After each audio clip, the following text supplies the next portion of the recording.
আচ্ছা, কখনো কি একটু থেমে নিজেকে জিজ্ঞেস করেছেন, এই যে প্রতিদিনের এত দৌড়ঝাঁপ, এর আসল উদ্দেশ্যটা কি? ধরুন, আজ আপনার সব দায়িত্ব, সব পরিচয় বা সামাজিক চাপ হঠাৎ নেই হয়ে গেল। তখন দিন শেষে কোন জিনিসটা আপনাকে টিকে থাকার শক্তি দেবে? আপনার সেই আসল আমিটা আসলে কে? আমরা সবাই ছুটছি, কেরিয়ার, প্ল্যানিং, সাকসেস সবই আছে। কিন্তু সত্যি বলতে, আমাদের মধ্যে অনেকেই জানি না আমরা ঠিক কোথায় যাওয়ার জন্য দৌড়াচ্ছি।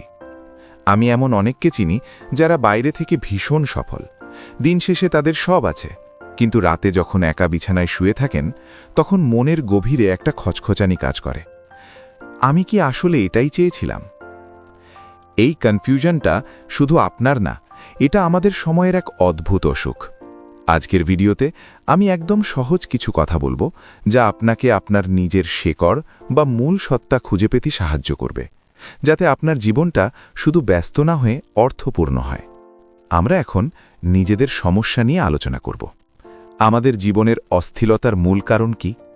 1. আমাদের কেন এই যান্ত্রিকতা? উদ্দেশ্যহীনভাবে কেবল রুটিন মাফিক ছুটে চলা, বেতন আর চাকরি, যেখানে কাজের কোনো গভীর মানে নেই। 2. কার জন্য এত দৌড়াদৌড়ি? নিজের ইচ্ছাকে বিসর্জন দিয়ে অন্যের চোখে বা সমাজের মাপে সফল হওয়ার অসুস্থ প্রতিযোগিতা। 3. কোথায় হারালো আমাদের অনুভূতি? হৃদয়ের টান উপেক্ষা করে কেবল গাণিতিক হিসাবে জীবনের সিদ্ধান্ত নেওয়া। এভাবে হিসাব মেলে, কিন্তু শান্তি মেলে না। নিজের আসল সত্তাকে খুঁজে পাওয়া খুব কঠিন কিছু না, শুধু একটু সচেতন হওয়া প্রয়োজন। প্রথম ধাপ, নিজের টপ 3 খুঁজে বের করার চেষ্টা করুন। নিজে নিজে একটু ভাবুন তো, এই 5টি প্রধান মূল্যবোধের ওপরে কোন 3টি গুণ বা বৈশিষ্ট্য ছাড়া আপনি অচল? 1. কারো কাছে সেটা হতে পারে সততা। ধরুন, আপনি কোথাও ভুল করেছেন, তা নির্দ্বিধায় স্বীকার করলেন। 2. কারো কাছে দয়া। যদি কোনো ক্ষুধার্ত দেখলেন, তাকে খাবার দিয়ে সাহায্য করলেন। 3.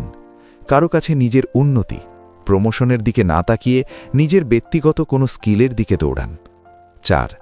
কেউ আবার নিজেকে স্বাধীনভাবে যে নিজের সিদ্ধান্ত নিজে নেওয়ার অধিকার রাখে। 5. আবার কারো কাছে হয়তো পরিবার বা সৃজনশীলতা, যে কঠিন সময় প্রিয়জনের কাছে থাকতে ভালোবাসে। যে শব্দগুলো শুনলে আপনার মনের ভেতর একটা ইতিবাচক সাড়া পাওয়া যায়, সেটাই আপনার মূল ভিত্তি।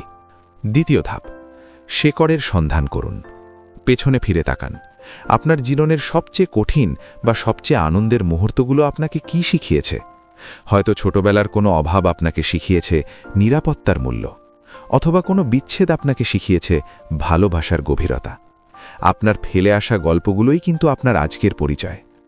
তৃতীয় ধাপ, আমাদের চারপাশে বড্ড বেশি শব্দ, বড্ড বেশি শোরগোল, অন্যের এক্সপেকটেশন, কার সাথে কার তুলনা করার অবিরাম যুদ্ধ। এই নয়েজগুলো একটু মিউট করুন।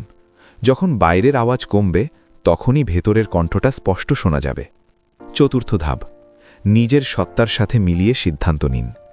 যে কোনো বড় কাজ করার আগে নিজেকে স্রেফ একটা প্রশ্ন করুন, এই কাজটা কি আমার ভেতরের মানুষটার সাথে মিলে যায় কি? একটু সময় করে কি ভাবলেন আপনি? আপনার মূল সত্তা কি উন্নতি?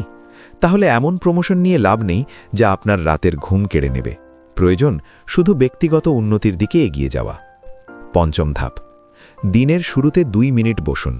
প্রতিদিন সকালে মাত্র 2 মিনিট চোখ বন্ধ করে বসুন। নিজেকে মনে করিয়ে দিন, আজ আমি সারাদিন যাই করি না কেন, আমি আমার নিজের কাছে সৎ থাকব। এটা আপনার মনের জন্য একটা রিফ্রেশ বাটন হিসাবে কাজ করবে। যদি আজকের কথাগুলো আপনার মনের কোথাও একটুও নাড়া দিয়ে থাকে, তাহলে আমাদের এই ছোট্ট কমিউনিটিতে যোগ দিতে পারেন।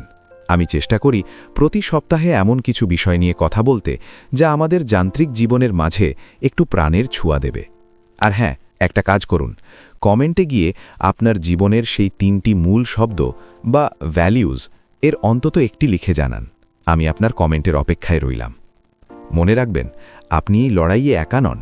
আমরা সবাই কোনো না কোনোভাবে নিজেকে খুঁজছি।